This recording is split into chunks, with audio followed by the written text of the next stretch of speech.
Hey guys, morning. Morning. Buenos días. If you're in France with Javier. Go ahead. So you're in control of your own destiny. You win and you're in the playoffs, and you don't have to worry about anything else. How's that feel? Amazing. Have that responsibility is amazing. So yeah, we want to take it. Do you like having things in your own hands so you don't have to worry about what anybody else does? I mean, of course, it's like, that's what responsibility means. You are in control of your own life, your own decisions, and then, your own performances. But as well, what sports bring us that we are very attracted to it is that it's not predictable. That it's a competition, and it doesn't matter how good you're prepared. It doesn't matter how good you are coming. Everything could go south. So yeah, we're gonna be as prepared as we can. We're gonna focus 100% so we can get the points we need to get through to the playoffs. It hasn't necessarily been an easy trip to get to where you have control of. But it's meant to be. It's meant to be. If it was easy, it would be boring. Well, and you guys have had to up your game in the last month to do so. Of course. If we want to reach the finals and try to be a MLS Cup contender, we need to be the better version of ourselves, of course. What do you think you guys are really doing well now that maybe you weren't earlier? What were the things learning from our mistakes, putting the work. I think the work and the attitude is always been there, but we need to learn from our mistakes, and as well the players that came in the last part of the season they're giving us a lot of like a very fresh air and a boost in experience as well, in technicality, and as well in the mental side. Javier, you talked about, you recently tweeted about potentially coming back next year. Just curious how those conversations It's not potential. I have a clause 3+1, and when I reach 11 goals and 60% of the minutes, it automatically renews. So I'm renewed. You're automatically coming back next year? Yeah. I'm surprised that you don't know, guys. Okay. It's public, my contracts, right? Really? It's like in US, it's public. I'm very surprised. They don't share that. Oh, really? That's what I'm saying. That I'm surprised. If you were a Major League Baseball player. I'm surprised. Okay. Well, you know already. Okay, well, thanks for coming from that. You just recently switched over to Puma. I see the Pumas. How's that partnership been with Puma? Amazing. It's been amazing. I've been feeling pretty well, very valued in a way, because a part of all the campaigns and a part of all the photo shoots we can do, I think that the mentality they have, as you can see in other leagues around the world and US as well, they're working with Christian and Pulisic as well. They're taking people that are trying to be very authentic inside and outside the field. Of course, I'm a soccer player. I need to wear the boots, and that's the main thing. But outside of the field, they want us to be ourselves. They want to embrace diversity and they want to embrace ourselves being the better versions of ourselves every single day. So I'm very glad. I'm very happy. Javier, what have these last 2 seasons meant to you personally? Everything, every season means that, man. I'm giving everything for this profession. So every year that passed by, and in every position that I am, regardless of the country, regardless of the team, I'm very grateful. It's the best that it could happen to me. I'm still playing professionally in an amazing league like it's MLS, with a lot of future and as well of present, that people don't want to give credit of. But I'm very grateful, very happy, and hopefully if my body keeps responding to my mind, we'll see how many years can I keep playing. Did you not put a lot of, after that first season, we know how it went, but going into that second season here, how much pressure did you put on yourself to perform? Oh, no, the same, man. It's not about pressure. Man, the message is like, I don't understand why we keep questioning about pressure or not pressure, if it's a lot, if it's less. If you want to be great, if you want to be champion, if you want to be the best out of millions of people, you need to handle a lot of stuff. You need to have a lot of mindset, mentality, perseverance, a lot of humility too, to accept where you need to grow. So pressure is everywhere, even living and surviving. We need to, unfortunately, because of how the world is made, we need to make money so we can eat and we can drink water. Not even water is free sometimes. So pressure is going to be always there, but it's in the way that you take everything and you handle. And for example, something that I don't know if you know as well, without Bondi, I'm the third player or the second player in the field with most minutes, and I'm 34 years old. I'm coming from an injury. People think that with age, when you get one more year in your bag, everything goes like south, and I'm trying to just go against that. And I'm going the other way around. I have one more assist, I have one more goal. At least probably we're going to reach to the playoffs. So improving is in my DNA, in my obsession, and pressure, responsibility, or whatever you want to call it, comes with it, of course. This is one more in English. This is Greg comes in last year. He has his ideas about the game. He has what he wants his team to be, and we've seen it grow as he adds pieces and all that. This seems like a team that's on the verge of being what it wants to be. Your thoughts? We need to be humble enough, because last season, I was hitting all of that, and then after we got disqualified, the narrative changed in 1 second to another. So that's what we cannot do. So, I mean, we're trying to be our better versions, a better version of ourselves every single day in training, in every game, and hopefully we can reach to the outcomes that we want to get. That it's qualifying for playoffs in the first step, and then climb that ladder to get to the final and try to win a championship. Well, I'm thinking that the team that you will be, we may not see until next year. You cannot see the future. I cannot see the future, so we'll see. No, it's starting from tomorrow, and then we tomorrow can see hopefully the direction that the team is going. But man, sometimes you can see directions that you didn't. Guys, the final of last season, I bet you 100% you didn't expect that was the final of that season. So it's the word doesn't matter. It was Portland against New York City. New York City was 4th or 5th in the conference, and Portland fight with us, and they just get into the last because we lost. So, At the same time, in the playoffs, we know that it's going to be a surprising but final. Man, I don't agree with that narrative, MLS. because last season the road looks like we were going to be 100% in playoffs, and look, in the last second. That's life sometimes. You can die in one day or another with a bad decision of someone else or yourself. So it's like, narrative is like present process. And what he was saying about the control is like, yes, what you have in control, your mindset, your reaction, and how you want to react to everything. Javier, tú que has estado en ciclos mundialistas y ahora que eres un aficionado más, como tú lo has dicho, ¿por qué siempre hay tantas vibras negativas en la selección mexicana previo a un mundial? Por los aficionados. Ay, carnal, me agarras un poquito, de verdad y con todo respeto, de un tema que la verdad ahorita estoy enfocado, me juego la vida pasado mañana, me juego la vida, es así, la vida para mí. Estar en playoffs, para poner al Galaxy otra vez en playoffs, en esa oportunidad, ha sido mi sueño desde que llegué aquí y estoy dándolo absolutamente todo, y como siempre lo he dicho, con todo el respeto que si se me llega a tomar en cuenta en la selección, podré hablar de la selección mexicana. Lo único que puedo decir es mandarles todas las mejores vibras, todos los mejores deseos y desearles que puedan llegar hasta lo más alto. Yo soy uno de la idea que uno nunca se tiene que poner limitantes en nada, hay que aspirar a lo más alto, pero créeme que ahorita estoy 100% enfocado. El sábado es todo o nada, es nuestro último partido en casa con nuestros aficionados, toda mi familia está acá, queremos conseguir los puntos necesarios para asegurar los playoffs, y después obviamente si podemos ganar también el sábado, y luego ganar también el próximo domingo contra Houston de visita, poder tener la ventaja en casa, ¿no? Si quedamos en cuarto. Entonces créeme que ahí está 100% mi mente y mi cabeza, me agarras ahorita fuera de lugar, y que por lo único que te puedo decir sobre la selección. Javier, en lo personal, como tú lo acabas de decir, las opciones están por parte de cada jugador, ponen de todo. Bien lo dijo Guillermo Ochoa, o sea, vamos a hacer el caballo negro, vamos a hacer el mundial, porque la mentalidad es esa de todos los profesionales en cualquier sí, es ya como cosa, lo dijo, ¿no? Memo, sí, así es.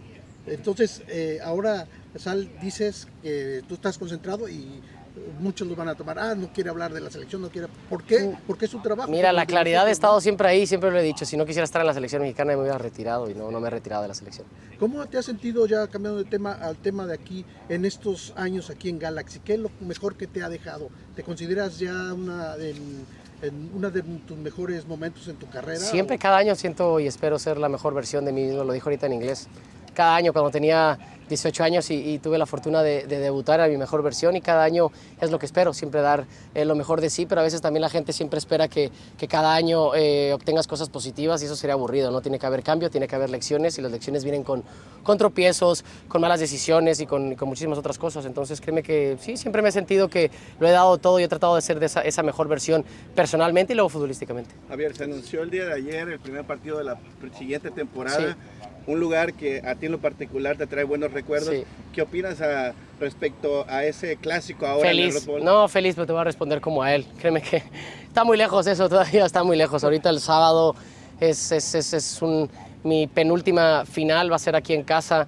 Nos jugamos absolutamente todo, podemos tener la posibilidad de llegar al último partido ya clasificados en playoffs, que no es algo fácil, y que el año pasado nos jugamos la vida en el último partido, que no queremos llegar ahí. Entonces créeme lo que mi cabeza está el sábado, pero bueno, obviamente sabemos lo que es el Rose Bowl, jugar contra el LAFC, pero bueno, ya en su momento se hablará cuando sea el idóneo. Está llegando sus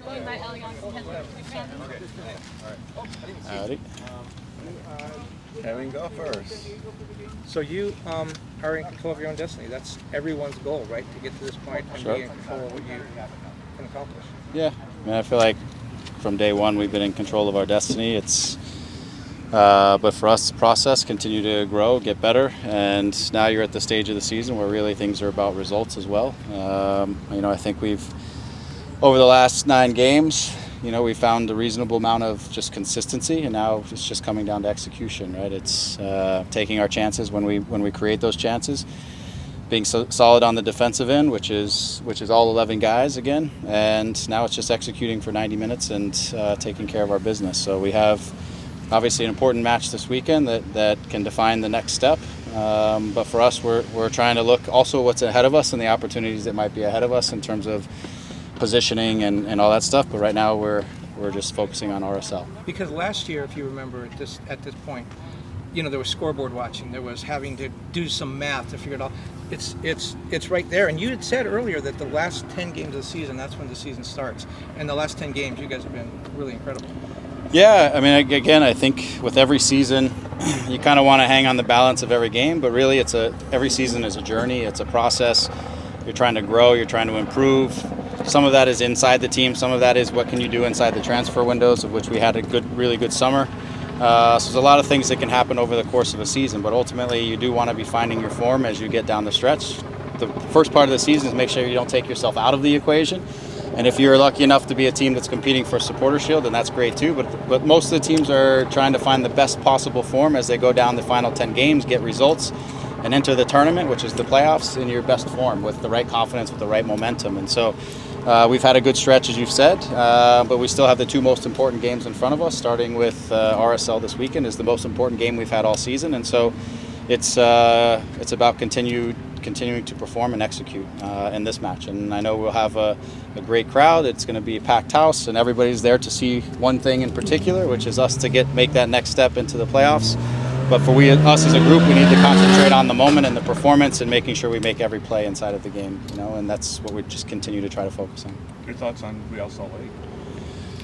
Yeah, look, they're a dangerous team. Every team right now at this time of year is dangerous, even whether they're in the playoffs, out of the playoffs, especially teams that are right on the cusp, because at any point in the game, they can throw whatever they want at the situation. They can approach this game whatever way they feel.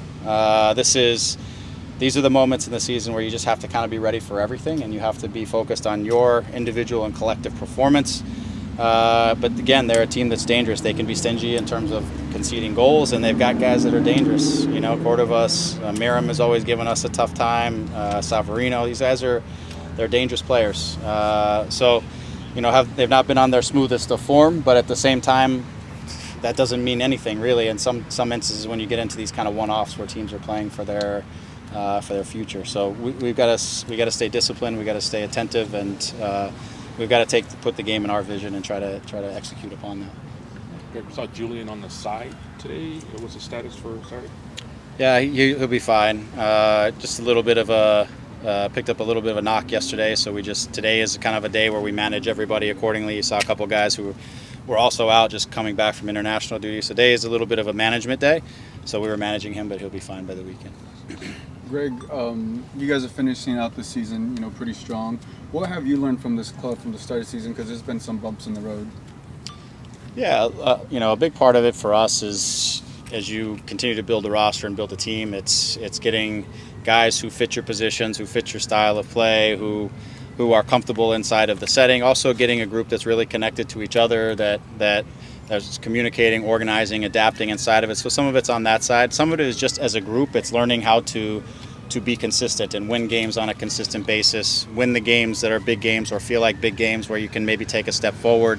So these are things just inside of the group that we've been working towards this year. Again, it's that consistency part. So this last stretch of games, we've had solid consistency, and that's the first step. And now can we take consistency and keep improving our performances and try to find our highest level, and that's the search for us right now. Brugman scored an amazing goal. You have players like Ricky's also scored outside the 18. Talk about how that helps your offense when players like that can score goals.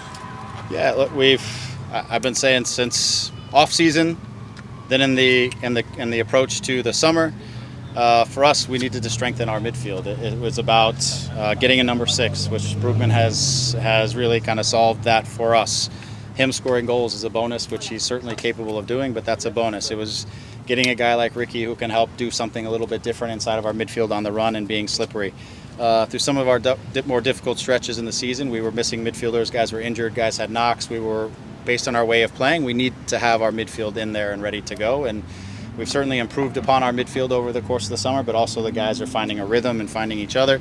And that helps us, that's helped our consistency for sure. And so having Gaston and his maturity and the way he helps kind of dictate and control the game, having Marky's capacity to do the work that he does and impact on both sides, and obviously what Ricky does, having guys like Victor who can step in and manipulate and take a game, right? Other guys who are stepping in, Sasha giving us this veteran presence. I think Daniel's really coming along this season to show that he's a player ready for this level.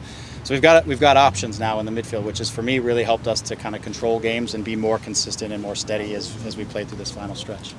When you look at the table, I mean, every year it seems to be it's always tight, but this year it seems to be tighter than normal. Yeah. Do you agree with that?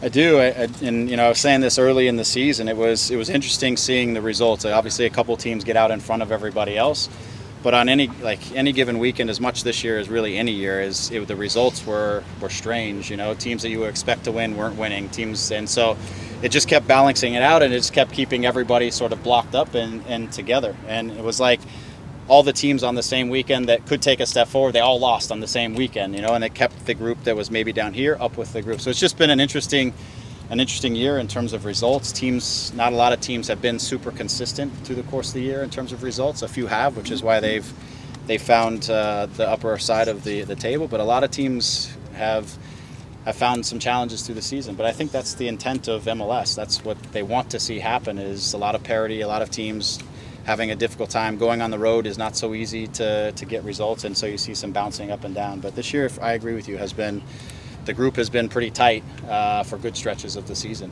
Having said that, what Damien talked about, it's been so tight. Does that add extra pressure for this game? I mean, I know you always want to win every game, but this one you can close it out and not have to go to Houston worried about if it's going to be a bad bounce or something. For sure, that's the intent. That's been our mindset for a while, is trying to get results so that, again, we don't end up like we were last year with the last game being the game that we're trying to close things out. This puts a little bit more on this game. It's home. The crowd's going to be in full force. Everyone here is going to be expecting to see a result that puts us into the playoffs. And we don't want to go to the last game. So you can calculate all of those things, and for sure that puts a little bit of a little more into the day for us as a group. We understand that we have the backstop, which is Houston, but we don't want it. We want to make sure things get taken care of this weekend, and also that we continue the momentum and the sort of the consistency that we've had over this stretch of games. You guys have bad luck on Fan Appreciation Day. You won one of the last 9, something like that. Well, that's why this team is going to be different than the last one. You got to change that, Greg. And is there a thought? The other team, Ziggy's year when he left early and Dominic took over, and they had that stretch of runs where they were winning, and then they lose at the end to miss out on the playoffs. This team has missed on the playoffs at the last moment twice in the last 5 years or something. And in terms of the fans and all of that, how does that kind of play into not necessarily how you approach the game, but how you think about the whole scenario? Yeah, I mean, to be fair, like, the past results and whatever else don't really have any impact on this game, in terms of it. That's why I say the growth of this group is getting results on days when you kind of need to get results, which we've had the last couple of games. We've always felt the last 2 games were imperative that we get results out of those games to position ourselves down the stretch. So now we have one more game in front of us. We've just taken these last 10 games one at a time, trying to focus on our performance to set ourselves up to get the result.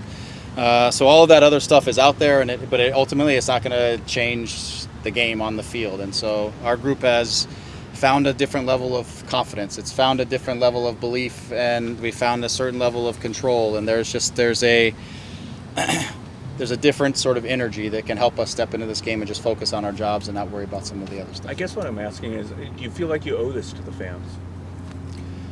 Look, we feel like we owe this to the project, which is our fans, which is all of us who signed up for this, was to take the club that has been the greatest club in the history of the league back to where it can be competing for championships and on a year in and year out basis. So we do the work every day. We know the fans come to the stadium, spend their money, support us, and give their heart and soul to us. So I think what I would say is we believe we owe this to everyone who has been a Galaxy fan, is a Galaxy fan, plays for the club, works for the club. Everybody is contributing to every single one of these points that we try to get and to get ourselves into the playoffs. So that for sure is not lost upon anyone in this situation. And as I've said many times before, one of the last things we talk about is they always remember how you make them feel, right? And this is that moment where you can bring that extra special feeling back to the stadium, which is, okay, we're back in the playoffs, we have a chance to do this. And I don't think there's anyone who doesn't believe that this team in the playoffs has a chance to make some hay, right? So now we need to close out the season in the best way possible and deal with the rest when it comes. Good, thank you. Appreciate it.